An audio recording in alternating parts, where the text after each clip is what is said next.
আজ থেকে তাপপ্রবাহ শুরু দক্ষিণবঙ্গে। হিট ওয়েভের সতর্কতা রয়েছে পশ্চিমের জেলায়। তাপমাত্রার পারদ চড়ছে, নিজেকে সুস্থ রাখা জরুরি।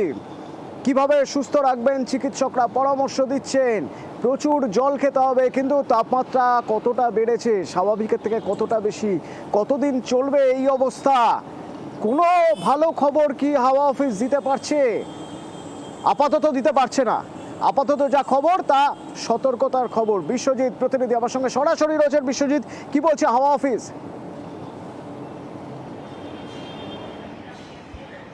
একদমই, আবহাওয়া দপ্তর যা জানাচ্ছে তাতে আজ একেবারে তাপপ্রবাহের মতো পরিস্থিতি অন্তত পশ্চিমের দিকের 4 জেলায় তৈরি হবে। আগামীকাল থেকে রীতিমতো তাপপ্রবাহ চলবে। পশ্চিমের দিকের জেলাগুলো তো বটেই, এমনকি গাঙ্গেয় পশ্চিমবঙ্গের একেবারে কলকাতা সংলগ্ন জেলা অর্থাৎ দক্ষিণ 24 পরগনা, উত্তর 24 পরগনাতেও তাপপ্রবাহের সতর্কবার্তা শুক্র শনিবারে একেবারে শনিবার পর্যন্ত এই তাপপ্রবাহ চলবে, এমনটাই পূর্বাভাস আলিপুর আবহাওয়া দপ্তরের। শুধুমাত্র তাপপ্রবাহ চলবে তাই নয়, স্বাভাবিকের থেকে 4 থেকে 5 ডিগ্রি সেলসিয়াস তাপমাত্রা বেড়ে যাবে সর্বোচ্চ তাপমাত্রা। আর সর্বোচ্চ তাপমাত্রা এখন রাজনীতির উত্তাপ, সেই রাজনীতির লক্ষ্য 42, এখানেও 42-এ পৌঁছে যাবে। পশ্চিমের তাপমাত্রাগুলো 42 ডিগ্রি সেলসিয়াসে, বাঁকুড়া, পুরুলিয়া, পশ্চিম বর্ধমান এই জেলার তাপমাত্রাগুলো একেবারে 42 ডিগ্রি ছুঁয়ে যাবে, এমনই অনুমান আবহাওয়া দপ্তরে। রতনু, তবে এরই মাঝে সপ্তাহান্তে কি কোনো রকম কোনো ঝড় বৃষ্টির সম্ভাবনা রয়েছে? যদি হয় সেক্ষেত্রেও কি সাময়িকভাবে তাপমাত্রা কমার কোনো সম্ভাবনা দেখা যাচ্ছে বিশ্বজিৎ?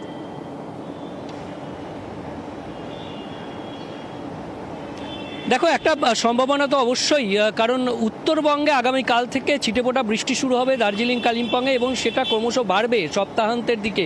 শনিবার বেশ ভালো ঝড় বৃষ্টির একটা সম্ভাবনা রয়েছে দার্জিলিং, কালিম্পং, আলিপুরদুয়ার, কোচবিহার, জলপাইগুড়ি। কিন্তু দক্ষিণবঙ্গে শনিবারের আগে তাপমাত্রার কোনো তারতম্য হবে না।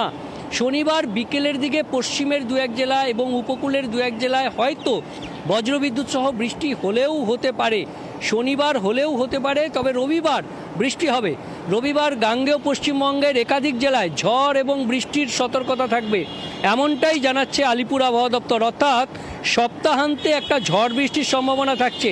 তবে তাপমাত্রা যখন ঝড় বৃষ্টি হবে সাময়িকভাবে কিছুটা তো কমবেই, কিন্তু একেবারে তাপমাত্রা থেকে মুক্তির উপায় একদম নেই, কারণ শনিবার পর্যন্ত এই দাবদাহ চলবে, রীতিমতো জ্বলবে পশ্চিমের জেলাগুলি। অতনু, পশ্চিমের জেলা সবচেয়ে টেনশনের জায়গা এখন, কারণ আজই তাপপ্রবাহের মতো পরিস্থিতি তৈরি হয়ে যেতে পারে এবং আগামীকাল থেকে বইবে লু। বিশ্বজিৎ ঠিকই বলছিল যে বিভিন্ন রাজনৈতিক দলের যখন টার্গেট 42টি লোকসভা আসন, ঠিক তেমনই যা পরিস্থিতি তাতে পশ্চিমে আবহাওয়া টার্গেটও 42, কারণ পশ্চিমে 42 ডিগ্রি টেম্পারেচার, 42 ডিগ্রি ফারেনহাইট হয়ে যেতে পারে, 42 ডিগ্রি সেলসিয়াস হয়ে যেতে পারে তাপমাত্রা। সেরকমই আবহাওয়া দপ্তর আশঙ্কা করছেন পশ্চিমের জেলা অর্থাৎ পুরুলিয়া, বাঁকুড়া, ঝাড়গ্রাম। পুরুলিয়ার ছবি প্রথমে দেখা যাক। পুরুলিয়া, বাঁকুড়া এবং ঝাড়গ্রামের ছবি দেখবো। আমার 3 প্রতিনিধি আমার সঙ্গে রয়েছেন দুপুর 12টা। নিঃসন্দেহে রাস্তাঘাটে লোকজন নেই। আমার সঙ্গে ইন্দ্র রয়েছেন, আমার সঙ্গে রয়েছেন রাজু রয়েছেন এবং আমার সঙ্গে রয়েছেন দেবব্রত রয়েছেন। আমার সঙ্গে 3 জনের সঙ্গে কথা বলবো। প্রথমে একবার ইন্দ্রর কাছ থেকে জেনে নিতে চাইবো, ইন্দ্র, পুরুলিয়ার কি পরিস্থিতি?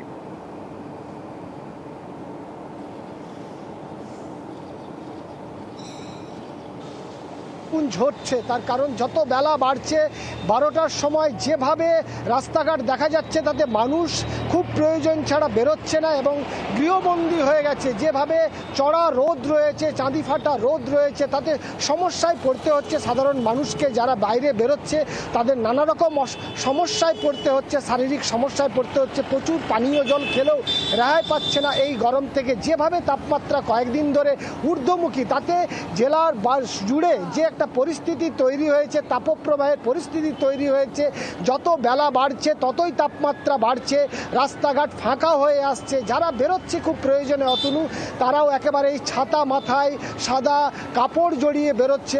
ফলে স্বাভাবিকভাবেই জেলার পরিস্থিতি যা তৈরি হয়েছে এই গরমে, তাতে একেবারেই বাড়িতেও টাকা মুশকিল, বাইরেও টাকা মুশকিল। ফলে স্বাভাবিকভাবেই রোদ থেকে বাঁচতে বাড়িতেই থাকছে, সকাল দিকে কাজকর্ম সেরে বাড়ির মধ্যে চলে আসছে। খুব প্রয়োজন প্রয়োজনে যত দ্রুত সম্ভব সকাল সকাল কাজকর্ম সেরে ফেলতে হবে, তারপর বাড়ির মধ্যে যদি কিছুটা স্বস্তি মেরে। আর ঝাড়গ্রামের ছবিটা একবার দেখবো রাজু, প্রচার হচ্ছে জোরদার, কিন্তু সেই প্রচারের ক্ষেত্রেও বোধহয় প্রার্থী নেতা কর্মীরা সেই একই পথ বেছে নিয়েছেন, সকাল সকাল প্রচার, তারপরে সূর্য ডুবে গেলে প্রচার, না হলে এই গরমে রাস্তায় বেরোনো যাচ্ছে না, তাই তো রাজু? সকাল সকালে প্রচার করছেন তারা, মূলত রোদ্দুর যত বাড়ছে কাপড় দাহ তত বেড়ে বলেছে এবং তার ফলেই তাদেরকে সমস্যার মধ্যে পড়তে হচ্ছে।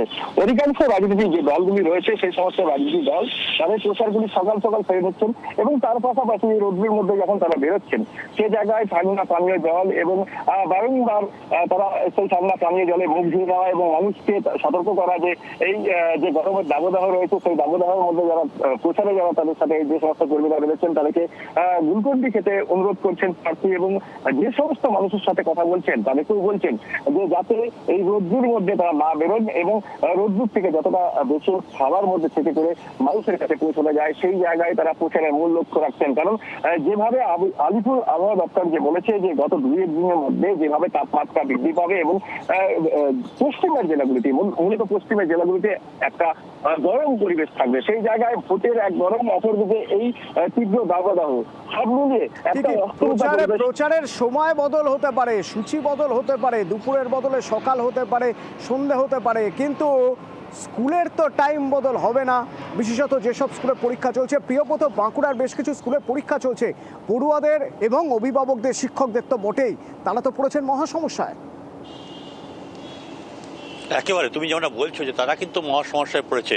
প্রচার অন্য সময় করা যেতে পারে, মানুষের কাছে অন্য সময় যাওয়া যেতে পারে, কিন্তু পরীক্ষা সেটা তো শিডিউলে হয়ে আছে এবং সেটা কিন্তু 10টা থেকে 4টা, আর এই সময়টাই সব থেকে বেশি রোদ থাকে এবং বাঁকুড়া জেলা তুমি জানোই বেশি তাপমাত্রা সবসময়তেই বেশি থাকে এবং দেখতেই পাচ্ছ যে গত কয়েকদিন ধরে এবার তত্তর করে তাপমাত্রা উঠছে, 40-এ তাপমাত্রা চলে গেছিলো, আজকে হয়তো 0.5 ডিগ্রি কমেছে, কিন্তু রেহাই পায়নি বাঁকুড়া জেলা। বলা চলে যে বাঁকুড়া জেলা পুড়ছে গরমে এবং তার সঙ্গে সঙ্গে ভোটের উত্তাপ তুমি জানোই যে ভোটে কিন্তু প্রচার চলছে এবং তাদের উত্তাপও কিন্তু বাড়ছে। এর পাশাপাশি যেসব অর্থচলতি মানুষজন যারা কিন্তু নিত্যদিন দরকারে রাস্তায় বেরোন তারা কিন্তু সকাল সকাল কাজ সেরে নিতে চাইছেন, সকাল সকাল কাজ সেরে বাড়িমুখো হতে চাইছেন। এর পাশাপাশি যারা স্থানীয় মানুষজন তারা দাবি করছেন যে এক পশলা বৃষ্টি অন্তত কিছুটা হলেও এই তাপমাত্রা থেকে রেহাই পেতে যদি একটু কমে যায় তাপমাত্রা তাহলে কিন্তু রেহাই পেতে পারে। যারা কচি কাঁচা পরীক্ষা দিতে আসছে বা স্টুডেন্ট থেকে অভিভাবকরা তারা পৌঁছতে আসছেন বা শিক্ষক মহল তারা কিন্তু মানে এই যে গরম এই উত্তাপ তারা কিন্তু একটা বিরাটভাবে অনুভূত হচ্ছে এবং সেই কারণে তারা চাইছেন একটু বৃষ্টি হলে এর থেকে নিস্তার পাবে।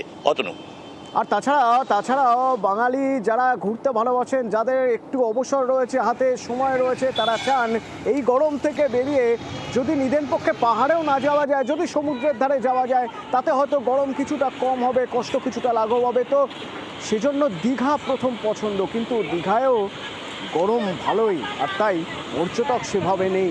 অন্তত যারা গিয়েছেন তাদের ওই হোটেলের এসি রুমেই থেকে যেতে হচ্ছে, বিকেলের আগে বের হতে পারছেন না কেউ।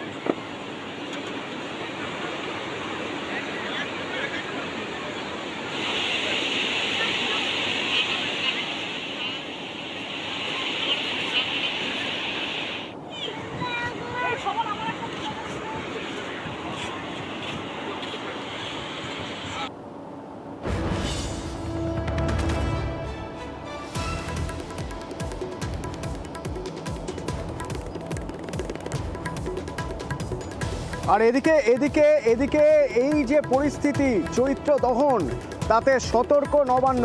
কেন না, জল আর বিদ্যুতের যাতে কোথাও কোনো সমস্যা না হয়, জল সরবরাহ, বিদ্যুৎ সরবরাহ স্বাভাবিক রাখতেই হবে। কিভাবে মোকাবিলা করা হবে, নবান্ন কি ভাবছে, কিভাবে জেলায় জেলায় কোঅর্ডিনেট করা হচ্ছে, কি খবর নেওয়া হচ্ছে জানবো। সোমরাজ প্রতিনিধি আমার সঙ্গে রয়েছেন। সোমরাজ, এখন নবান্নের তরফে সব জেলা শাসকদের নির্দেশ দেওয়া হয়েছে যাতে এই গরমে বিদ্যুৎ সরবরাহ স্বাভাবিক থাকে এবং জল সরবরাহ স্বাভাবিক থাকে। প্রত্যেকটি জেলা শাসকদের নির্দেশ দেওয়া হয়েছে যাতে তারা বিভিন্ন জেলার বিদ্যুৎ দপ্তরের আধিকারিক ও পিএইচই দপ্তরের আধিকারিকদের সঙ্গে বৈঠক করেন। যেখানে যেখানে জল সংকট হতে পারে বা জলের সমস্যা রয়েছে বা জলের প্রয়োজন সেখানে ট্যাঙ্ক দিতে হবে, জলের ট্যাঙ্ক দিতে হবে এবং সেই কোঅর্ডিনেশন করবেন বিভিন্ন জেলার জেলাশাসকরা। বিশেষত দক্ষিণবঙ্গের কয়েকটি জেলা এবং পশ্চিমাঞ্চলের কয়েকটি জেলাকে বিশেষভাবে নির্দেশ দেওয়া হয়েছে বলে নবান্ন সূত্রে আমরা জানতে পারছি। বিদ্যুৎ দপ্তরের আধিকারিকদের নির্দেশ দেওয়া হয়েছে যাতে 24 ঘন্টা ব্যাপী বিদ্যুৎ থাকে এবং তার জন্য প্রয়োজনীয় পদক্ষেপ নেওয়ার জন্য, যদিও এখনো চাহিদার তুলনায় যোগান স্বাভাবিক রয়েছে, ফলত সেই জায়গায় দাঁড়িয়ে বিদ্যুৎ সমস্যা এখনো হবে না বলেই দাবি করছেন নবান্নের আধিকারিকরা। কিন্তু সব রকমের যাতে সতর্কতা বজায় রাখা হয় এবং বিদ্যুৎ দপ্তরের আধিকারিক ও পিএইচই দপ্তরের আধিকারিকদের সঙ্গে সমন্বয় রেখে যেতে চলা হয় এই অত্যাধিক গরমে, তার জন্য প্রয়োজনীয় নির্দেশ নবান্নের তরফে দেওয়া হয়েছে বিভিন্ন জেলার জেলাশাসকদের বলেই সূত্র মারফত জানা যাচ্ছে। ধন্যবাদ সোমরাজ। গরম বাড়ছে, সতর্ক থাকতে হবে, প্রশাসন সতর্ক থাকুন আপনিও, শরীরের যত্ন নিন। শিশু এবং বৃদ্ধদের যত্ন নেওয়া সবচেয়ে বেশি প্রয়োজন। এবং গরম বাড়ছে, রাজনীতির গরমও বাড়ছে, কারণ ভোট এসে গিয়েছে, ভোট যুদ্ধ চলছে, খুব দ্রুত প্রচার সেরে ফেলতে হবে। আর প্রচারে গিয়ে গরম আরও চড়িয়ে দিচ্ছেন নেতারা, প্রার্থীরা। সেই সব খবর থাকবে বিরতির পর, সঙ্গে থাকুন।